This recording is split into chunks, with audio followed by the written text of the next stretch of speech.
Hey, Yoga Biz champs. Today we are going to be talking sales, and that's not an icky word.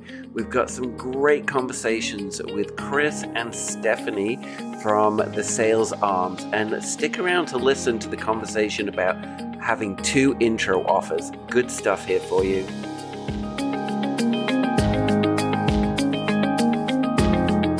Welcome to another episode of Yoga Biz Camp. I have a returning friend, so I won't do too much introductions with her, Stephanie Bradley. Hey, Stephanie.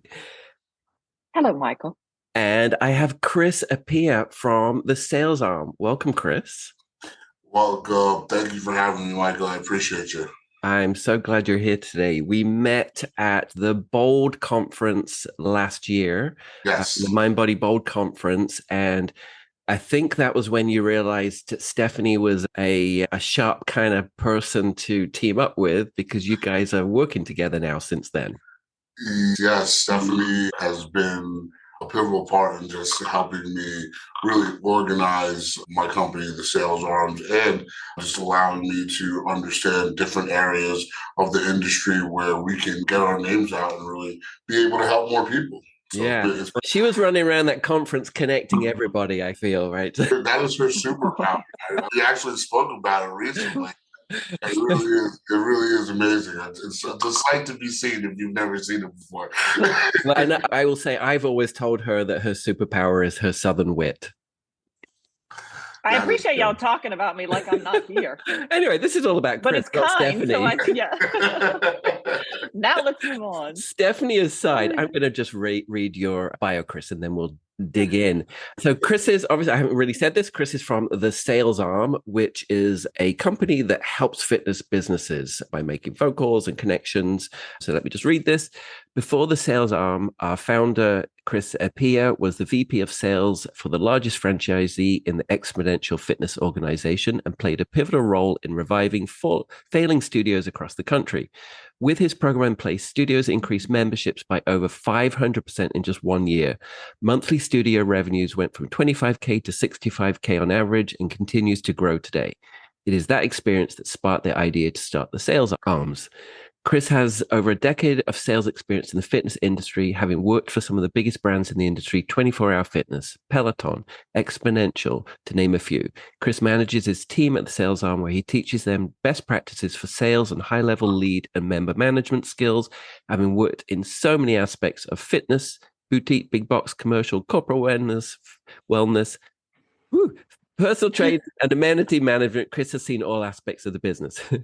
Over the last 3 years, the sales arm has experienced tremendous growth. What started as a team of 2 working in just a couple of studios evolved into more than 20 employees who've helped to grow over 300 studios nationwide, who are currently supporting over 70 active clients.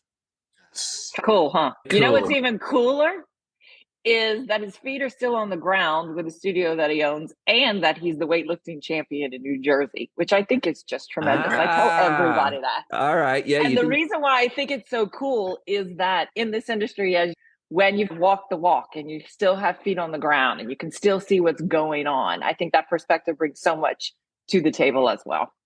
So I'd love to start talking to you, because I think this is where a lot of us all kind of start, is in the intro offer kind of period.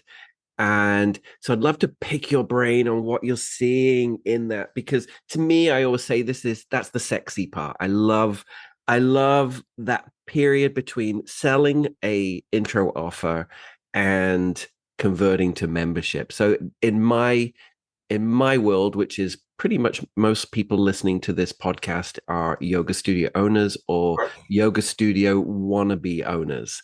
And I'd really love to talk about that, because a few years ago, Mind Body data suggested that the magic time was for group fitness was 3 weeks to convert.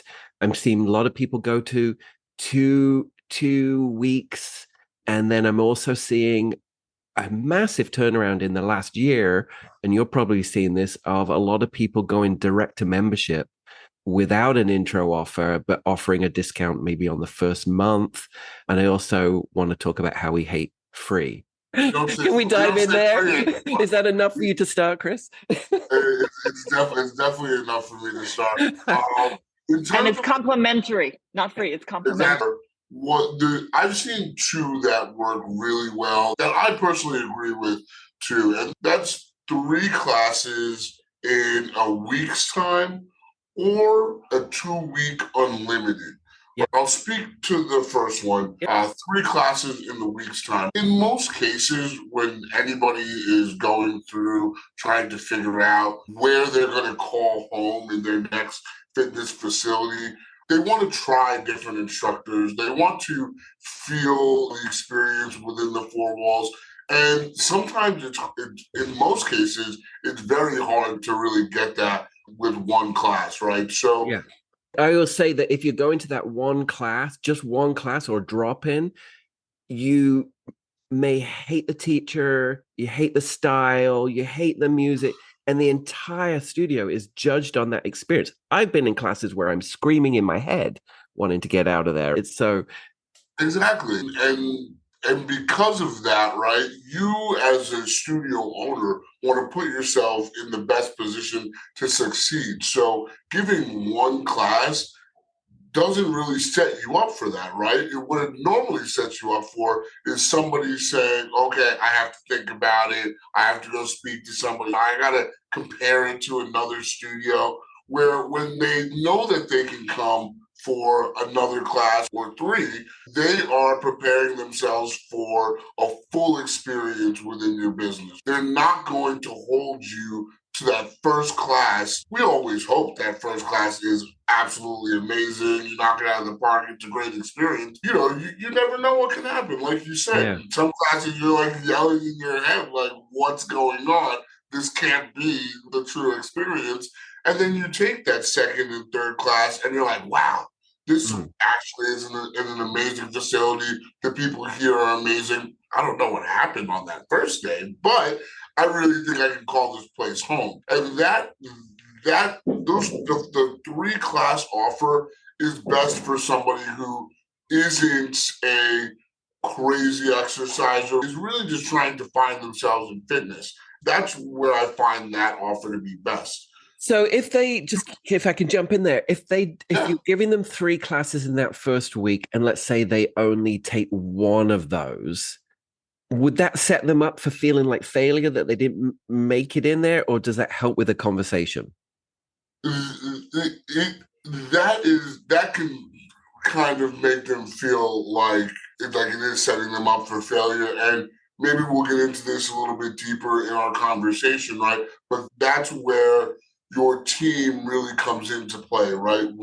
Once that person gets out of class, figuring out exactly how their experience was when they're huffing and puffing, sweating, whatever it is, when the endorphins are high right after that class, really getting their experience and figuring out how it was for them, and then making sure you're helping them book that next. Yeah. You're guiding them to what's going to make the experience even better off of what you heard from them right after they came out of class. You should be the one, and your team should be the one really helping them set themselves up for success.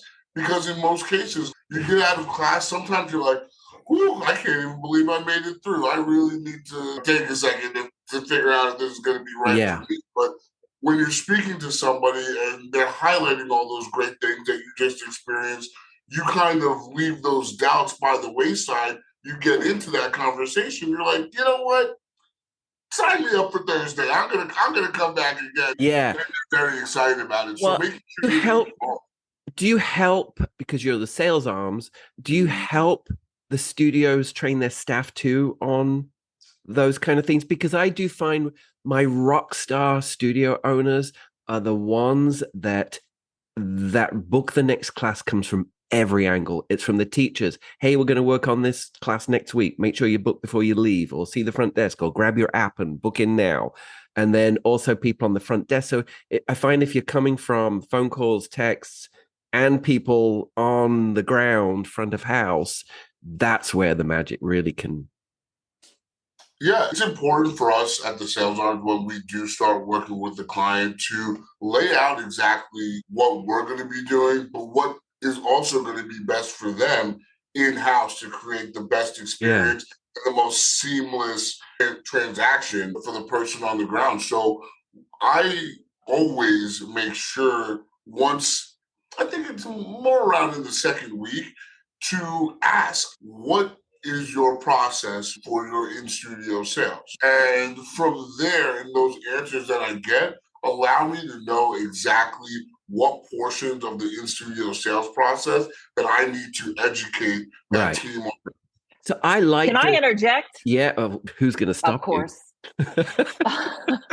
You did invite me. As a past studio owner, I don't think that when I first got started, I understood the fullness of sales needing to go on all the time, every day, like just to continue. Because everybody who's listening here knows that you have 15,000 things to work on, and you're always looking for the next thing or putting on out fires and being reactive.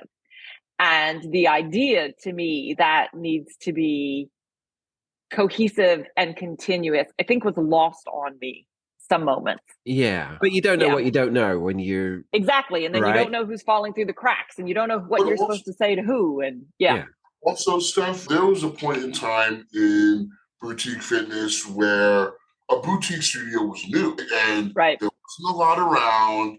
And it was something that people hadn't really seen before, coming from big box gyms. So it made it easy for somebody to come in and say, wow, this is such a personal touch. This is great. I don't get to sit in my big box gym. I'm going to sign up, right?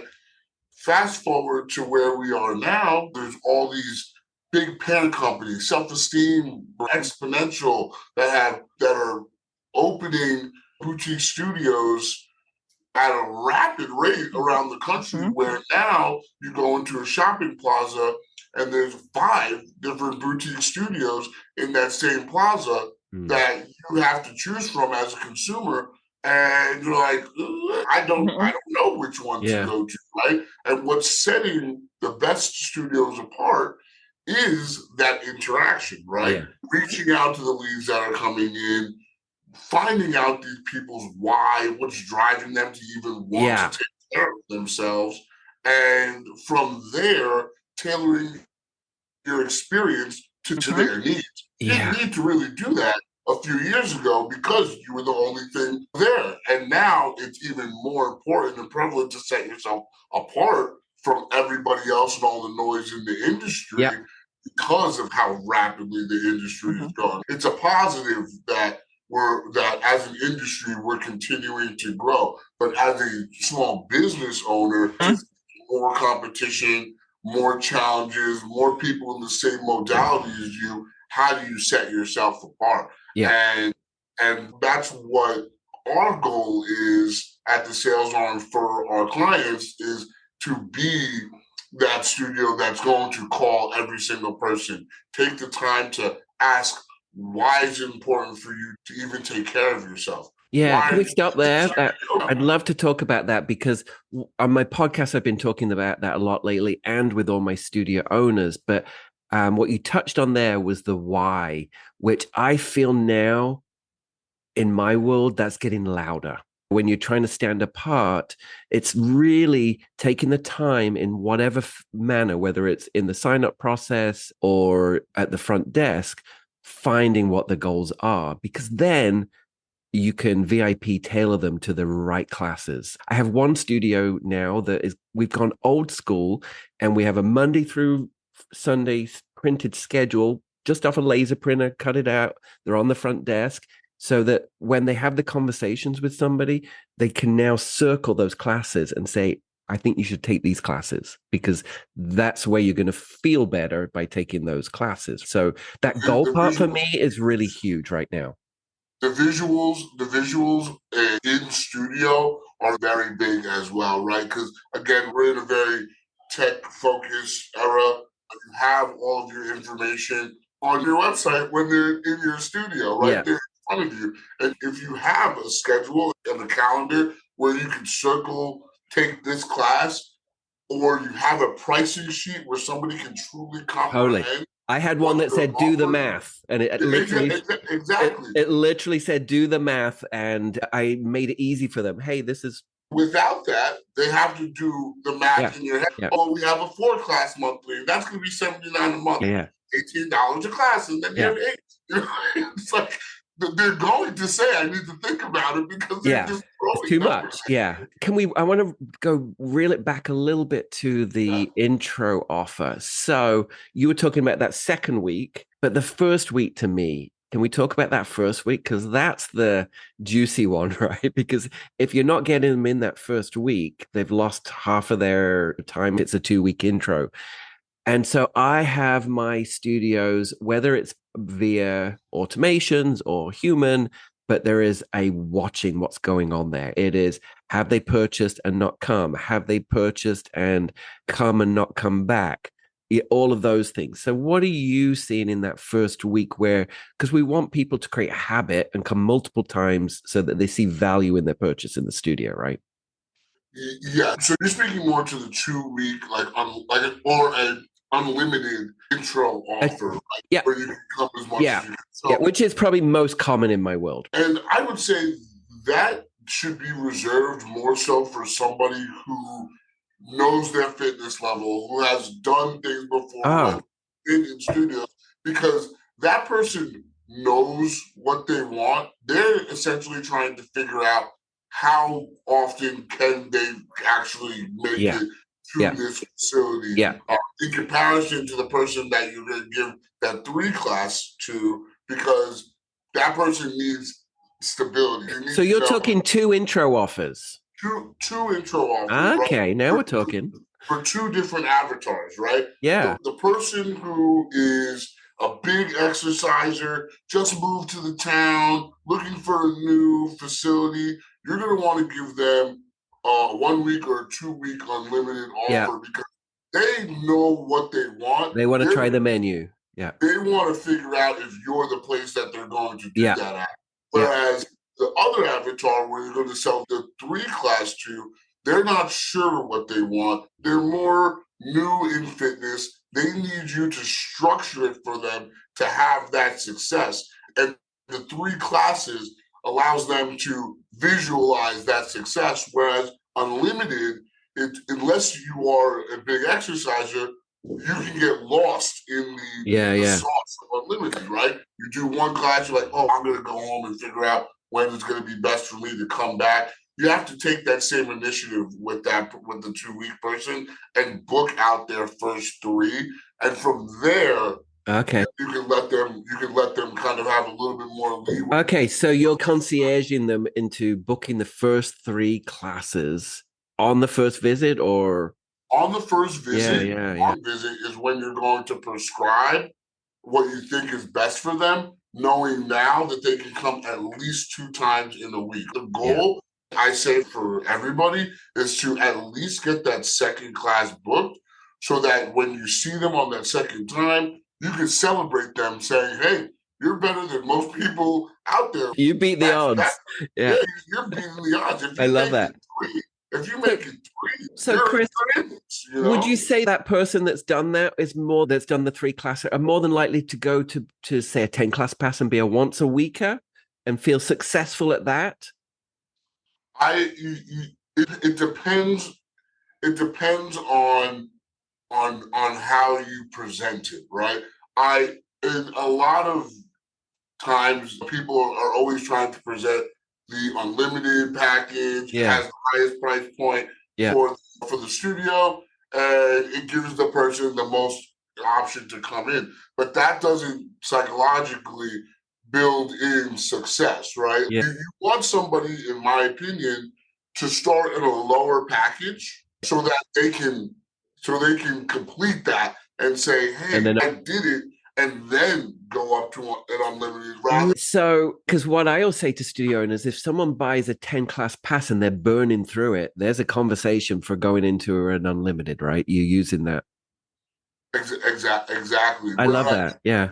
If you go opposite, it's almost a saving conversation because the person, in most cases, feels like I bought an unlimited, but I only came 3 or 4 times. I don't know if it's worth it for me to do this. And now you're trying to save them and downgrade them into something where they're coming 2 times a week, 1 time a week. I think it's if you look at the intro sales process as or your intro offer as just that, your intro into the business, and you're focused on a 2 to 3 month journey to help create a habit for a person. Yep. Intro offer, you have the first package that they buy, and then you have the final of what truly fits them, right? Because now you've seen over a course of time their habits, how often they come in. You now know with their work schedules and maybe they have kids, things like that, and you can truly prescribe what will be best for them to feel most successful. Yeah. And that's being able to finish what you purchase. I love that. I think something you said really spoke to me, because I think that as a studio owner, you put your packages together and it's okay, see what we have, what works for you. But what you're speaking about, does it take more time? Absolutely. Does it take more like investment on my part? Absolutely. But if I'm just having a conversation with one person and learning about what they want, what they need, how they work, I'm establishing that, like you said, over the next 2 to 3 months to really get to know them. That also increases retention tremendously, because I've started out the relationship looking out for you. Yeah. But I think studios need to realize that a lot of people coming to your studio are looking at you as the expert and truly want you to guide them through the process. That is the case, and that is where almost every studio I see falls short, right? Because we're very sales focused. Yes. We want to get that person in, we want to get them, and then you have to get to the next person to start selling them. And that person that just bought is at the beginning of their fitness journey. They're like, oh, Steph was awesome. She got me here. Where did Steph go? Steph is busy trying to sell the next person. And now, this person just sitting there, what am I supposed to do? This is where the member management aspect comes in very big for a studio, because it takes 2 to 3 months to really create a habit, working out in whatever modality it is, right? So you need to make sure you have a plan set up to work with this person over the next 2 to 3 months to make sure they're consistent and they create that habit. After 60 to 90 days, if they've been consistent and you've been that accountability buddy, that's what I call it, that person that holds them accountable to what they originally said to you, that person ends up staying 9 months to a year at least.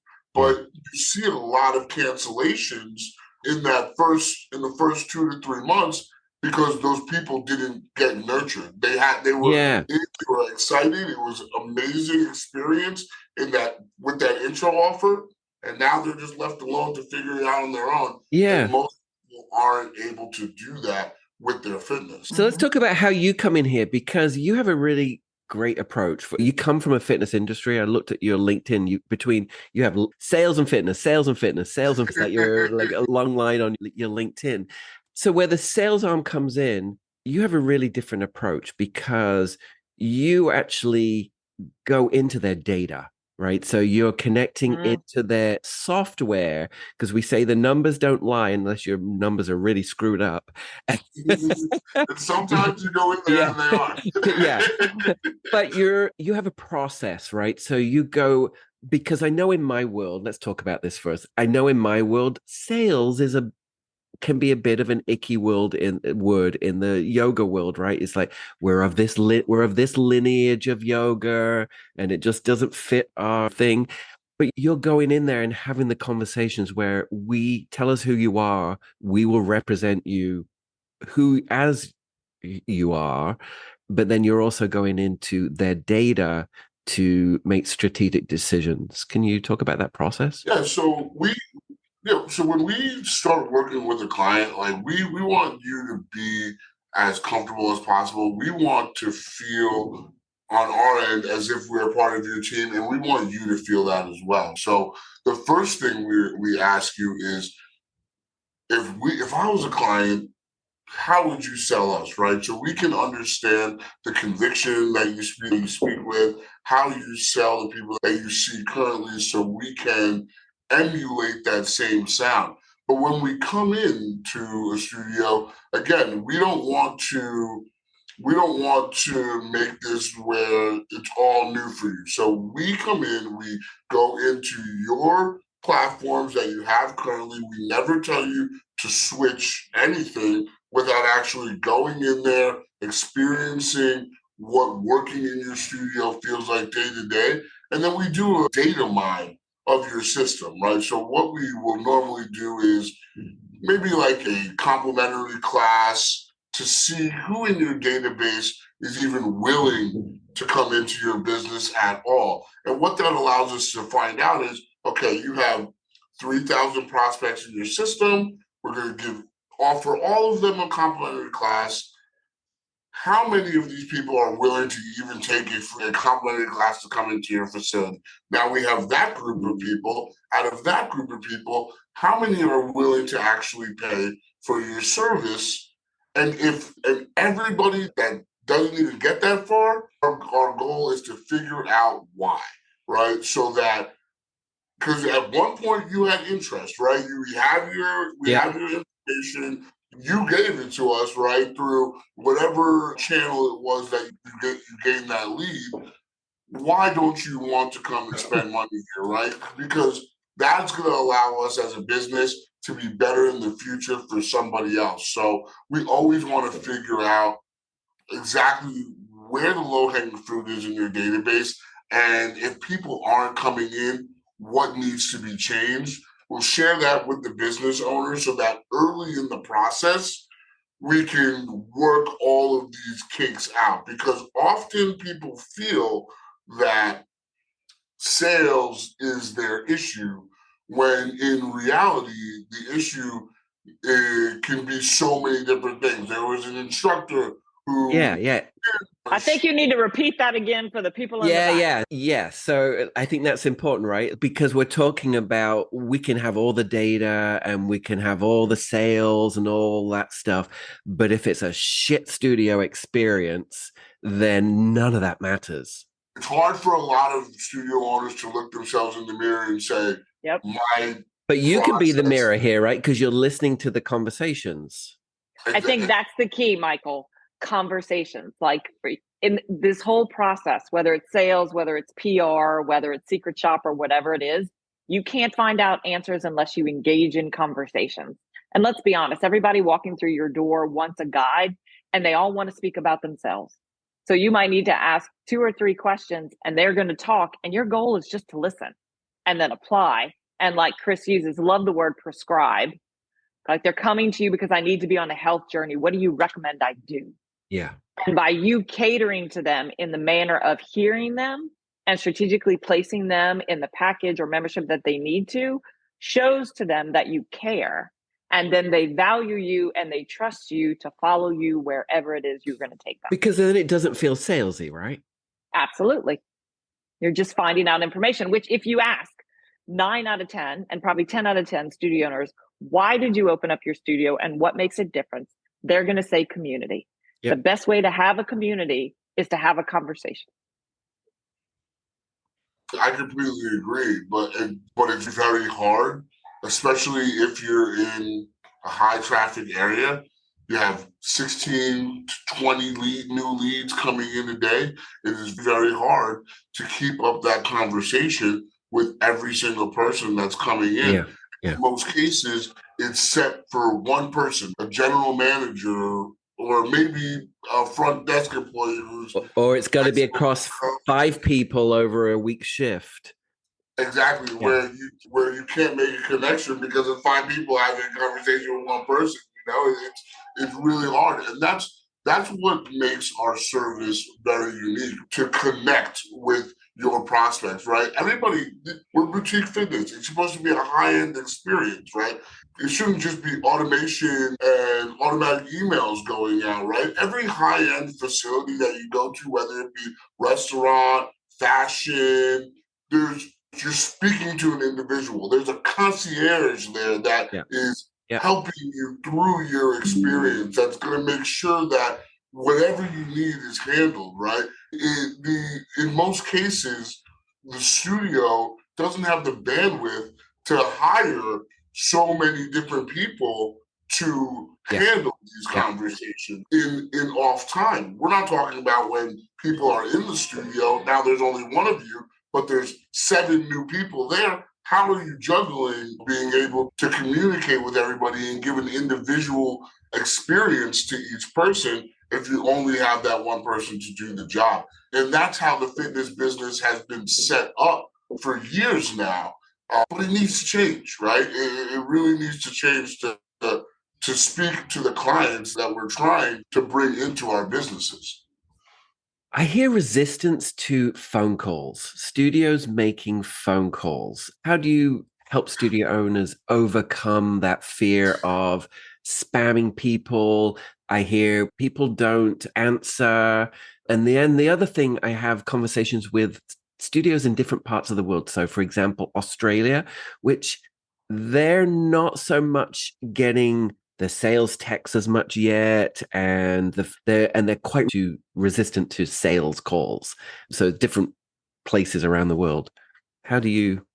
I believe sales calls are very important in the process, but it's when you use them that makes them successful. In the day and age that we're in right now, there are so many companies doing robocalls, all these telemarketers that are just blowing up people's phones with fake stuff. There's scammers who are calling to try to get credit card information for people. It makes people very, very weary to answer the phone, right? So I always tell my team, we all know now in the age that we're in, text messages get read.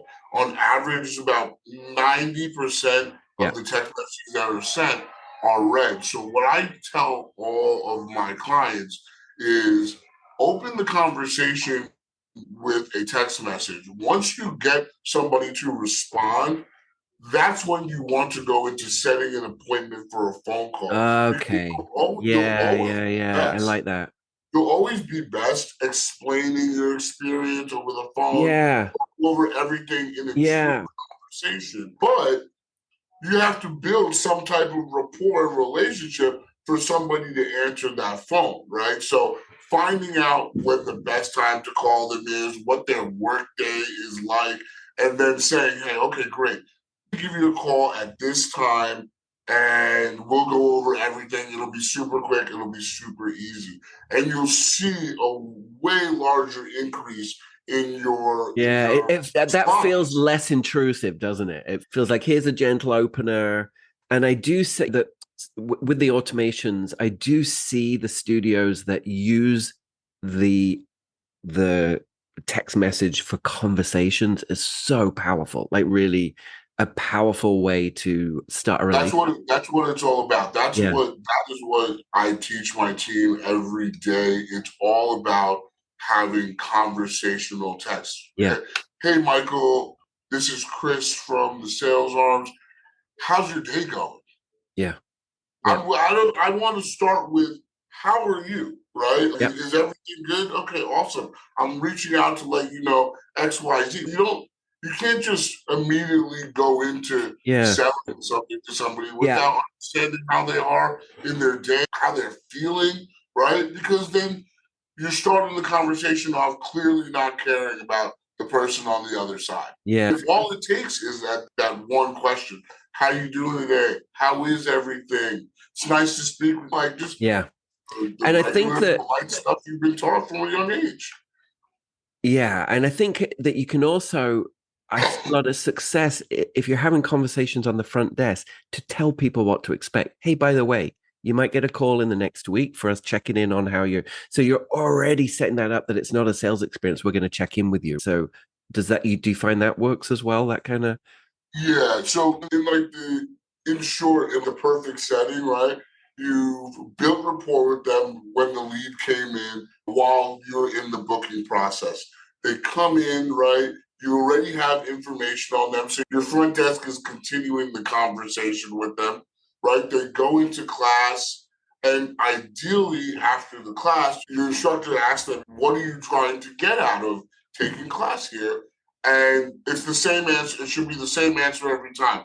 Okay, awesome. If you come here at least 2 to 3 times a week, consistently, you'll be able to reach those goals. In most cases, across most modalities, if you're consistent 2 to 3 times a week and you do this over a long period of time, you're going to reach your goals. So if your instructor asks that and they say that, and then they just share that information with the front desk, all right, just go over to Chris at the front.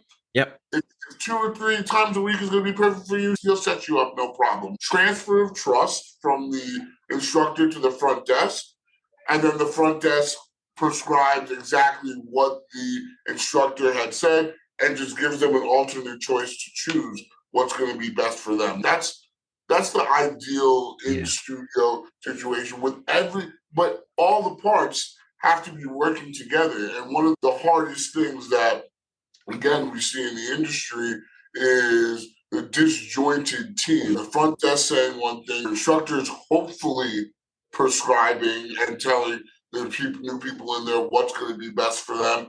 And then hopefully you have your team at the front desk after class asking how the experience was and then price presenting what you have to offer them. In most cases, there's something missing in that chain. Yep. In the best studios, all of them are working together. It's a handoff each time. Yeah, that's the power. And I always say that we're not selling a product, we're selling how people leave feeling.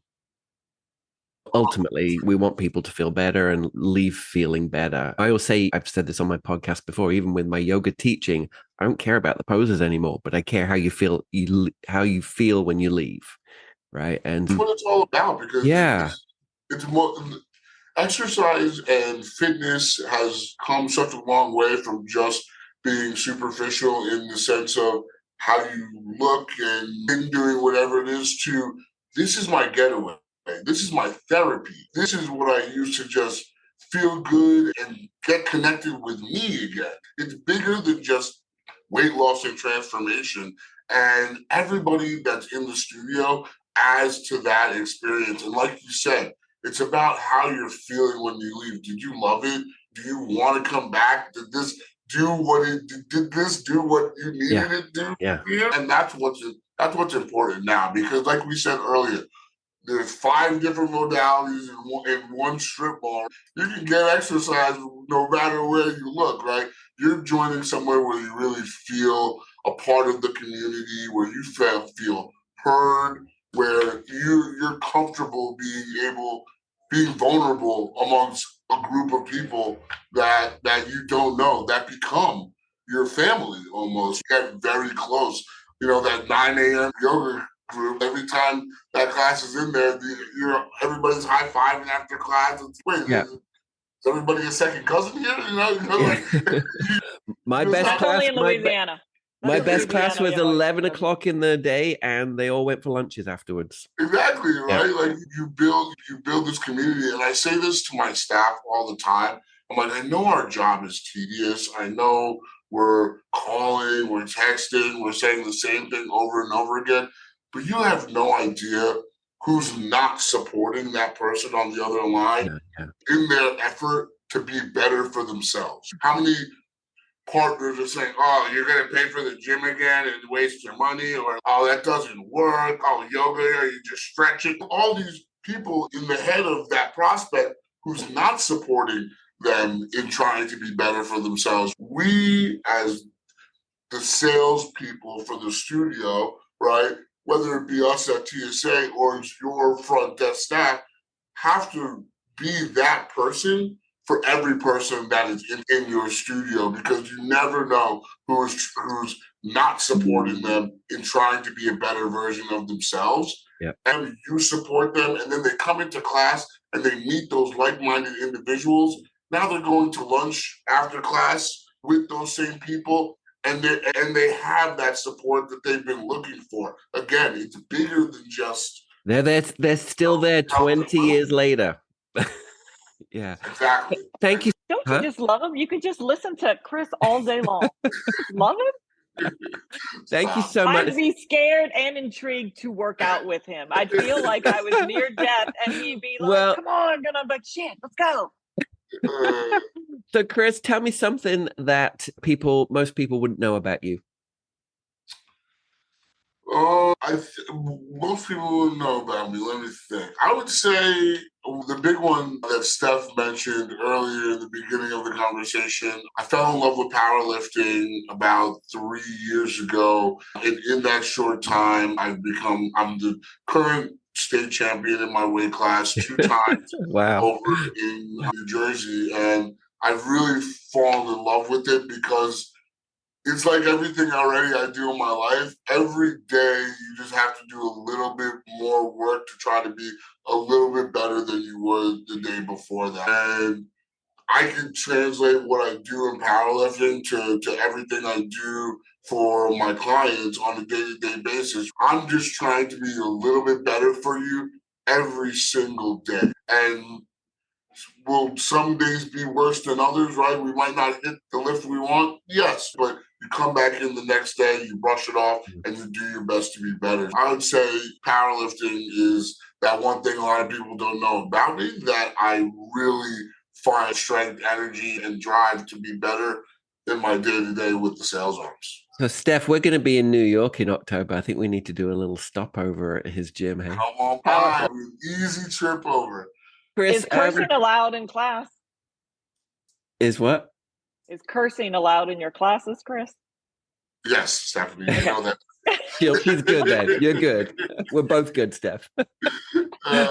Chris, do you have a favorite business website or app or something that you use a lot that you love? I do. I'm a little biased because I am a partner in the company, but Helios. So Helios is a SMS app for fitness businesses. So quick story on them. A few friends of mine who are developers were so intrigued by what I created in the sales arms. And they're like, what can we do to make your day-to-day easier? And I've used every SMS app that is out there, and there's nothing that's really specific to the sales process that we use in the fitness business. So they built an entire SMS platform around my sales process, but now they've evolved in being a SMS provider that is willing to build around your needs. So the developers, as opposed to saying, this is our platform, this is how you use it, these are the features, here you go. That's there, but these developers are open to hearing your feedback and creating what you need as a business owner to make your experience a little bit more customized and the platform best for you. So Perfect. What they've done for me in terms of creating a SMS platform that works for my sales process, they'll tweak for any other small business owner. I think that's really amazing in the space now, because right now it's kind of, you get what we got, and that's pretty much it. Great. We will. Thank you. I'll link to that in the show notes. And Okay, what about perfect. anything, a personal website, app? So I'm a big car guy. I often find myself just researching cars that are out there, cars that I can get that will appreciate, which is hard to find, and just kind of just perusing through what's new, what's good that's old. Cars.com. It's weird. It's so weird. Right? But I love it. I love it when like a family member, hey, I want to get a new car. Can you help me? I'm like, oh, let me search. My relaxing is reading Mac websites. So not everybody's thing. We all got something straight. So Chris, how do people get a hold of you? Where do they find you? And how do they try to work with you? How does that go? Easiest way to find us is going on our website, thesalesarms.com. You can read about a lot of the clients that we work with, learn my story and how we got started, and just book a discovery call. For us, it's important to get to know every single person that we speak with and make sure that this is something we can truly build around them. One thing I tell everybody that I speak with is, I don't want to be a burden on your business. I want to make sure that this is something that will be successful. Everything we do is month to month so that the business owner isn't locked into something that may not work for them. And that's one of the big things that's important to me, right? Yeah. That it's always a help. And I think we need to be clear to people. I always say to my studio owners, we invest in things not to cost us money, but to make us money, like coaches and platforms and sales. And like the idea is it for it not to be an expense that drags you down, but a expense that lifts your business up. Exactly. Well, especially if you look at it from like the standpoint, do you need to hire like a full-time sales manager at your studio? Do you want to hire a fractional sales manager that can run it for you? And every studio business plan is going to be different. Figure out what works for you. I think what people really appreciate about our program is that you're essentially getting to work with 4 people for the price of 1, right? You have somebody that's going to be your day-to-day sales rep who's going to be doing all of your phone calls, all of your texting, your outreach, your follow-up. But then you have somebody who's going to be continually data mining the back end of your system, trying to get older leads to come back in. And then you also have a marketing team member, right? So we also help expand the grassroots footprint for our clients as well. So that marketing team manager builds out a list with the studio owner of apartment complexes, condo communities, restaurants, all small businesses within a 5-mile radius to create business-to-business partnerships so that you have an avenue to generate organic leads of people who live, work, shop, and eat within your areas. So it's very hard to find that in one person. And that's what the industry is set up to now. To get a general manager, have them wear all of these hats and hope for the best and that they're successful. So for less than the cost of a general manager or even a sales manager, working with us, you're going to get about 3 to 4 people who are staying specifically in their lanes to help grow your business overall in the areas that are most important, that often are most tedious, that fall by the wayside. Perfect. I know a few of my clients I'm going to be hooking up to you already, so that need your help. Thank you so much, Stephanie. Thanks for joining again. I know. And Chris, thank you for the time today. Really great to connect with you again. And I hope to see you in New York in October. Yes, you definitely will. Thank you so much for your time, Michael. I appreciate being on. And anytime you want to do this again, I am more than willing to. Thank you, my friend. Bye. Right. Have a good day. Yeah, bye. Bye. I am such a fan of Chris's business that I've become a partner with them. So if you want to just have a chat with Chris, just to have your studio sales systems analyzed and have a chat about that, no obligation. You can go to the salesarms.com, or I will link into the show notes with a direct link to book with Chris. So if you book with him, make sure you tell him where you heard of him, and that is Yoga Biz Camp.